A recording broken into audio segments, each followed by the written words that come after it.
Dubbaka municipality BJP municipality తరఫున ఈ ఓట్లు వేసిన ఎమ్మెల్సీ గెలిపించుకున్న అంజిరెడ్డి గారికి మా దుబ్బాక మున్సిపాలిటీ తరఫున ధన్యవాదాలు తెలియజేస్తున్నాము.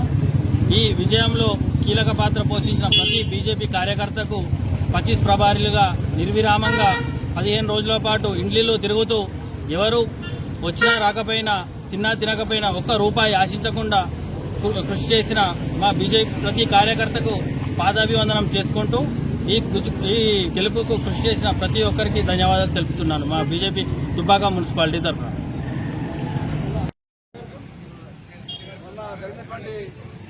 గ్రాడ్యుయేట్ ఉపాధ్యాయ ఎమ్మెల్సీ ఎన్నికల లోపల ఇద్దరు భారతీయ జనతా పార్టీ అభ్యర్థులు శ్రీ మల్కా గోపరాయ గారు, శ్రీ చిన్నమైన అంజిరెడ్డి గారు మరి ఘన విజయం సాధించడం జరిగింది. రాష్ట్రంలో జరుగుతున్నటువంటి రాజకీయ పరిణామాల నేపథ్యంలో మరి ఉపాధ్యాయులు, గ్రాడ్యుయేట్లు, విద్యావంతులు, పట్టభద్రులు అందరూ కూడా మరి భారతీయ జనతా పార్టీ వైపు చూస్తూ ఉన్నారు.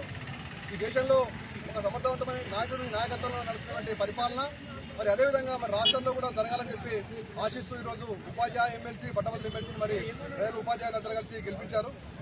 రాష్ట్రంలో మరి కాంగ్రెస్ పార్టీ చేస్తున్నటువంటి మోసాలు మరి అనేక రకమైనటువంటి హామీలు ఇచ్చి గద్దెనెక్కిన తర్వాత మరి ప్రజలను మోసం చేస్తూ కోపం గడుపుతా ఉంది. ఇటువంటి కాంగ్రెస్ పార్టీ యొక్క చర్యల్ని మరి ప్రజలందరూ కూడా మరి గమనిస్తూ ఉన్నారు. రాష్ట్రంలో మరి ప్రత్యామ్నాయంగా మరి భారతీయ జనతా పార్టీ ఎదిగితేనే రాష్ట్ర ప్రజలందరికీ మరి సౌకర్యాలు దొరుకుతాయని చెప్పి ఒక ఆలోచనతో ఈరోజు పట్టభద్రులు, ఉపాధ్యాయులందరూ కూడా మరి భారతీయ జనతా పార్టీ అభ్యర్థుల్ని మరి ఘన విజయం సాధించడం జరిగింది. మరి అదేవిధంగా అభ్యర్థులు ఎంపీటీసీ, సర్పంచ్, జెడ్పీటీసీ ఎన్నికల లోపల కూడా మరి ఘన విజయం సాధిస్తారని చెప్పి ఆశిస్తా ఉన్నాం. మరి ఈ ప్రభుత్వానికి బుద్ధి చెప్పి రాబోయేటువంటి కాలంలో మరి భారతీయ జనతా పార్టీ రాష్ట్రంలో అధికారులకు వస్తున్న విశ్వాసాన్ని మేము వ్యక్తం చేస్తా ఉన్నాం.